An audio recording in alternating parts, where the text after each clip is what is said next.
4 years ago, 3 siblings vanished during their joint birthday celebration in the quiet suburb of Millbrook. Security cameras, witness statements, and a massive search operation yielded nothing. But when the grieving mother finally brings herself to look through the last photos from that day, she notices something in the background that will shatter everything she thought she knew about her children's disappearance. Sarah Martinez sat surrounded by cardboard boxes she'd been avoiding for 4 years. At 41, she looked a decade older, the kind of aging that comes from sleepless nights and unanswered questions. Sunlight filtered through the living room curtains, illuminating dust motes that danced over toys that would never be played with again. 4 years since the triplets' 8th birthday party had ended in every parent's worst nightmare. 4 years since Emma, Jake, and Sophie had simply vanished from their backyard while she was in the kitchen arranging birthday candles on 3 separate cakes, one for each child, exactly as they demanded. The grief counselor had finally convinced her it was time to pack their belongings. "You don't have to give everything away," Dr. Rodriguez had said gently, "but keeping everything exactly as it was isn't helping you heal." Sarah picked up Emma's favorite stuffed elephant, Mr. Peanuts, and held it close. The purple fur was worn soft from countless bedtime hugs. Emma had insisted all 3 triplets needed matching birthday cakes that day, had argued passionately about it while Sarah tried to manage 20 excited children in their backyard. 20 children had arrived for the party. 17 had gone home with their parents. Emma, Jake, and Sophie Martinez had disappeared without a trace. The investigation had been exhaustive. Detective Ray Morrison had interviewed every parent, every child, every neighbor. They'd reviewed security footage from surrounding houses, searched the nearby woods with dogs and helicopters, and issued Amber Alerts across 3 states. But somehow 3 8-year-old siblings had vanished from a suburban backyard during a birthday party attended by dozens of people. Sarah's husband Michael had left 6 months after the disappearance, unable to cope with the constant reminders and the growing tension between them. The divorce papers cited irreconcilable differences, but Sarah knew the truth. They'd each blamed the other for not watching more carefully, for not preventing the impossible. Now, she lived alone in the house where her children had taken their first steps, spoken their first words, celebrated every birthday until their 8th. The silence was deafening. Sarah opened the photo album from the triplets' last birthday, her hands trembling as she turned the pages.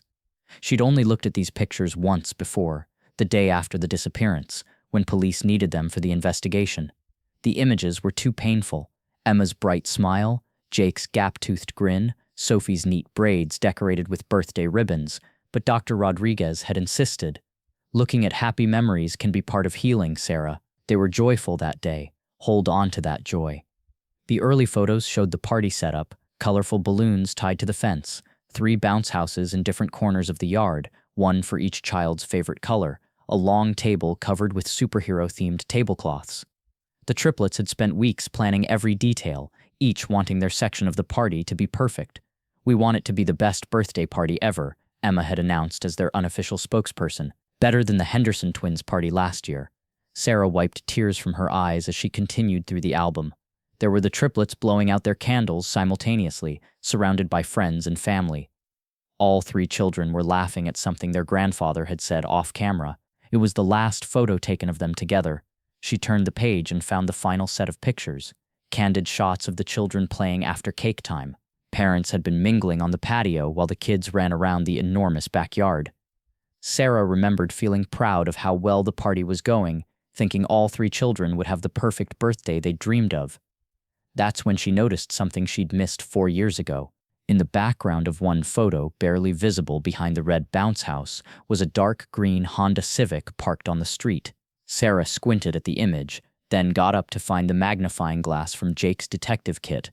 He'd been obsessed with solving mysteries that summer. Through the magnifying glass, she could make out part of a license plate and a distinctive scratch on the car's front bumper. Her blood ran cold as she recognized the vehicle. It was Miss Patterson's car, the triplets' second-grade teacher from the previous year. But Miss Patterson hadn't attended the party. Sarah had invited her, of course. All 3 children had adored their teacher, but Miss Patterson had politely declined. saying she had family obligations that weekend and would be out of town visiting relatives in Sacramento. Sarah's hands shook as she reached for her phone. She scrolled through her contacts until she found Detective Morrison's number. He'd given her his direct line 4 years ago and told her to call if she ever remembered anything new, no matter how small. Morrison, the familiar gravelly voice, answered.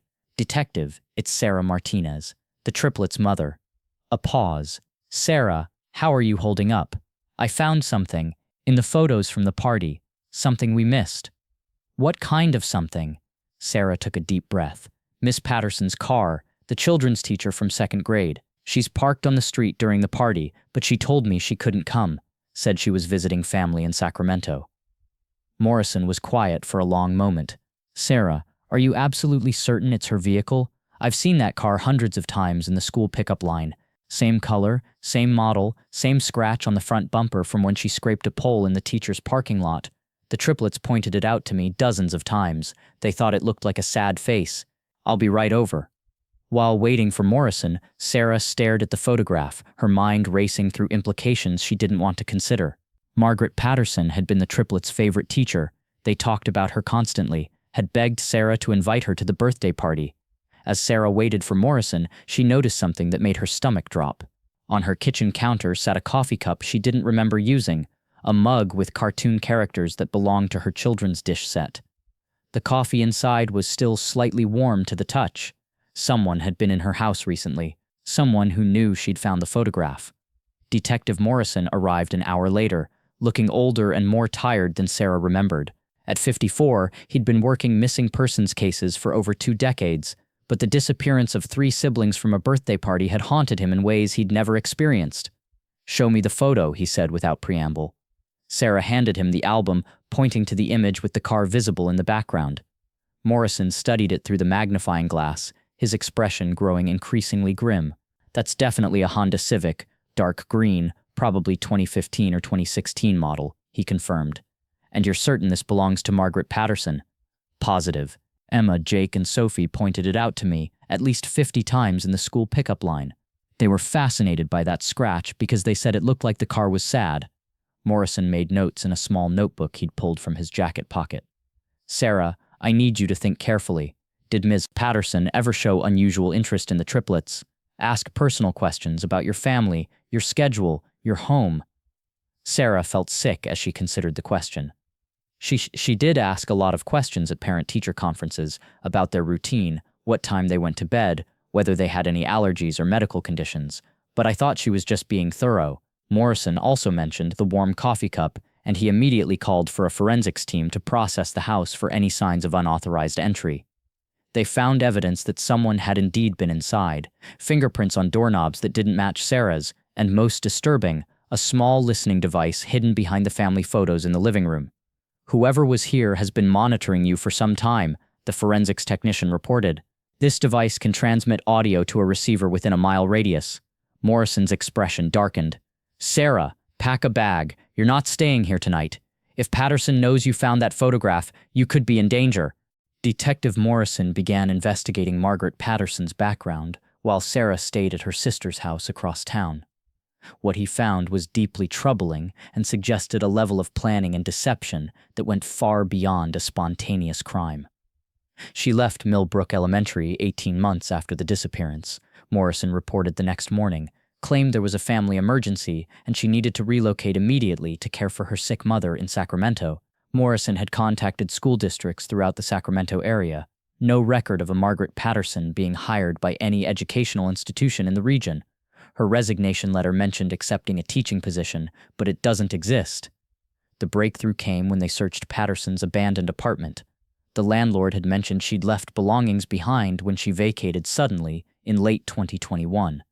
"I stored everything in the basement," the landlord explained. "Figured she'd come back for it eventually, but she never did. Had to donate most of it to charity, but some things seemed too personal to throw away."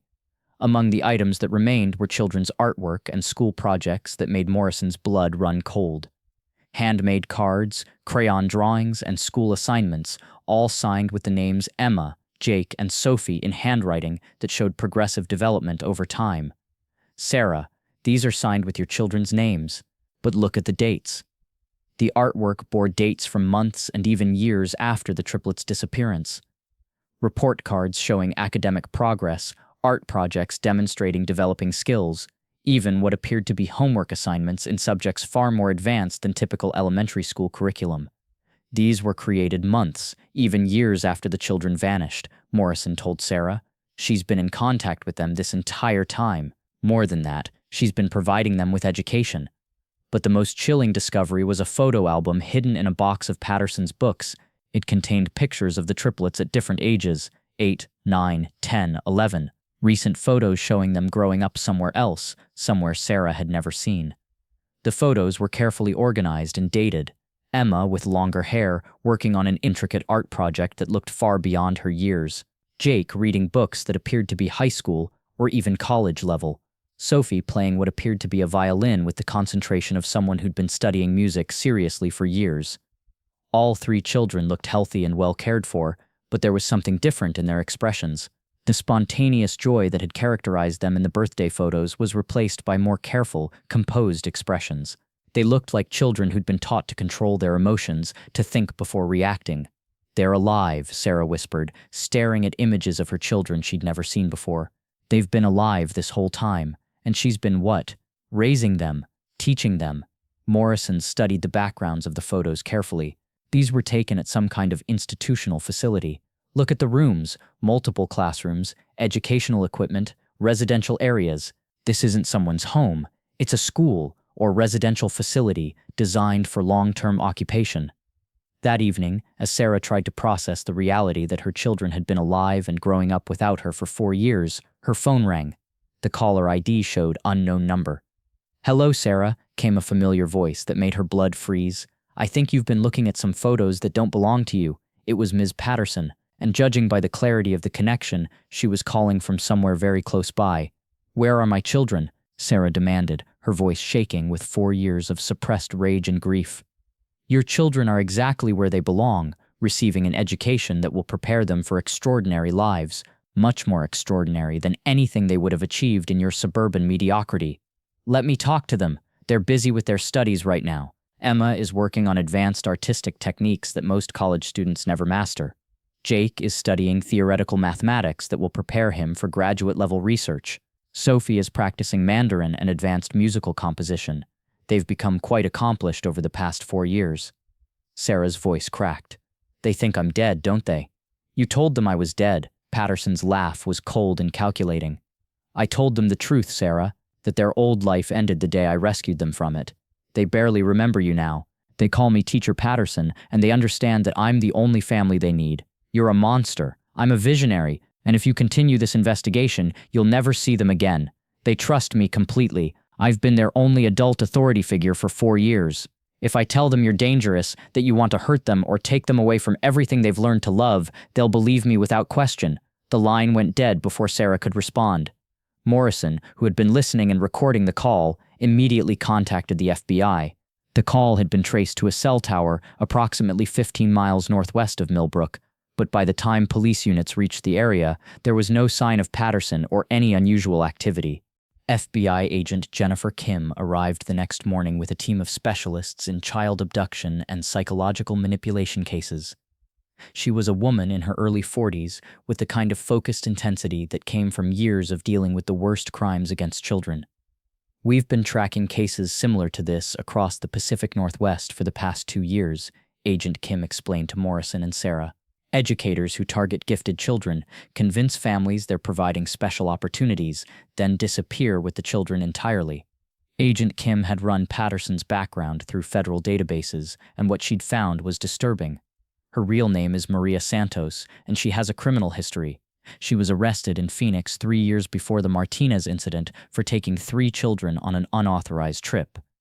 The Phoenix case file revealed a disturbing pattern. Santos had been working as a private tutor for wealthy families when she took 3 children ages 7, 8, and 9 on what she claimed was an educational excursion to California science museums. She kept them for 6 days, Agent Kim continued. When she finally returned them, she claimed there had been a misunderstanding about the duration of the trip. The children backed up her story, said they'd had wonderful educational experiences and didn't want to come home. Why weren't charges filed? The families declined to prosecute. The children seemed unharmed and spoke positively about their time with Santos. But here's the concerning part. All three families moved out of Arizona within 6 months of the incident. Agent Kim had also discovered that Santos had left Phoenix immediately after the incident and disappeared for over a year before resurfacing in Oregon as Margaret Patterson with falsified references. She's been planning operations like this for years, perfecting her methods. But the resources required suggest she's not working alone. The FBI investigation revealed Patterson had been making regular payments to a property management company for Pine Ridge Youth Development Center, an abandoned summer camp that closed 5 years ago. Multiple buildings, completely isolated, no neighbors for miles, perfect place to hold children without detection, Morrison observed. But when they conducted surveillance of the camp using thermal imaging equipment, the buildings were empty. She's moved them, Agent Kim concluded. Patterson knows we're investigating. She's probably had contingency plans in place for years. Agent Kim's communication intercept team picked up a troubling transmission. We intercepted a phone call from Patterson's known number. She's talking to someone about completing the program and initiating final relocation protocols. Sarah felt panic rising in her chest. What does that mean? It means she's planning to disappear permanently with your children. We need to find them before she activates whatever escape plan she's been preparing. The investigation took on new urgency when traffic cameras captured Patterson's Honda towing a U-Haul trailer heading north toward the Canadian border. The FBI established roadblocks, but she'd vanished into the rural wilderness. She's got support infrastructure, Agent Kim observed, safe houses, communication networks, escape routes. This level of planning requires multiple people. That evening, Patterson called Sarah's phone again. This time, she heard her children's voices. "Mommy?" Emma sounded older but uncertain. "Miss Patterson says you've been trying to find us, but we're learning important things here." Jake's voice was more conflicted. "We miss you sometimes, but Miss Patterson says missing people from before makes it harder to learn new things." Sophie sounded the most confused. "I dream about our old house. Miss Patterson says dreams aren't real, but they feel real to me." The call revealed the children weren't completely brainwashed. They had conflicted emotions, remembered their mother, but had been systematically convinced their old life was less important than their education. "You have 1 hour to stop this investigation," Patterson warned, "or they disappear forever." Agent Kim traced the call to within a 40-mile radius, but when tactical teams arrived, they found another dead end. Patterson had been monitoring police communications and stayed ahead of their investigation. The next morning, Sarah received a package containing a DVD and a note. Final offer: meet me at the playground where it all began. Come alone. The video showed the children in a classroom setting, demonstrating advanced skills but also showing subtle signs of psychological pressure, overly careful responses, glances toward the camera operator for approval, emotional flatness that suggested long-term manipulation. They're not happy, Sarah realized. They're performing. Despite FBI protocols, Sarah went to the elementary school playground alone. Patterson was waiting, looking composed but tired. The strain of 4 years of constant vigilance was showing. "Your children are preparing for exceptional futures," Patterson explained. "But they still ask about you. My colleague thinks this is a weakness that needs to be corrected." "Your colleague?" Dr. Marcus Webb. "He believes emotional attachments to biological families limit educational potential. He wanted to use more aggressive memory modification techniques, but I convinced him the children's progress justified maintaining their current psychological state."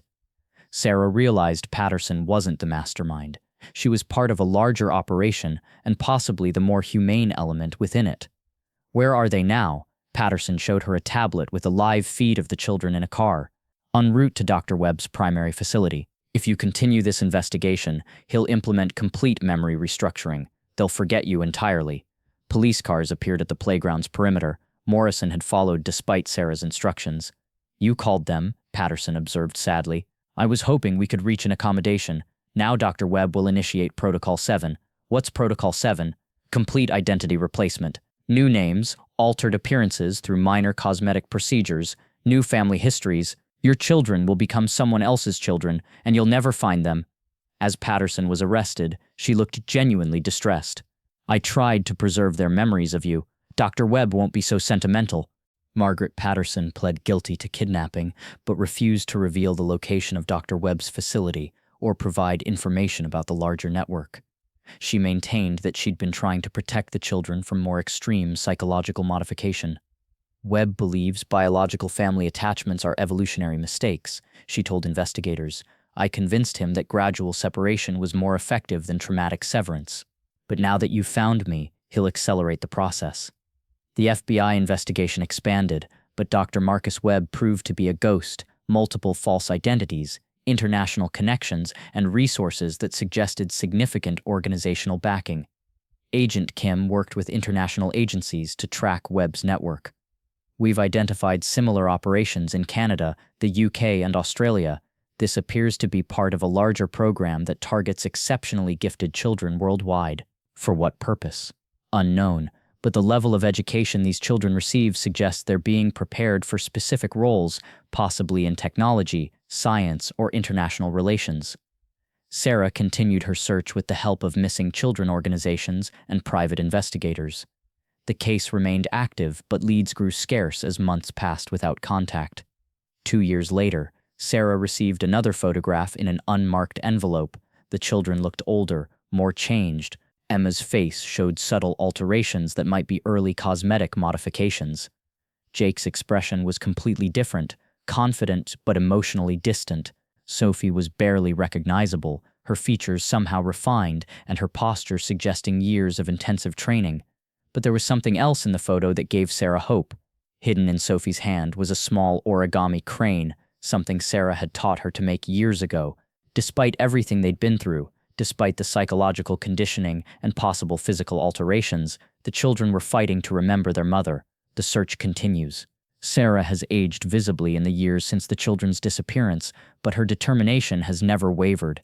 She maintains a website with updated information about the case, coordinates with international missing children networks, and follows every lead that comes her way. The photo sits on Sarah's kitchen table next to the birthday album, evidence that love persists even when everything else is being systematically destroyed.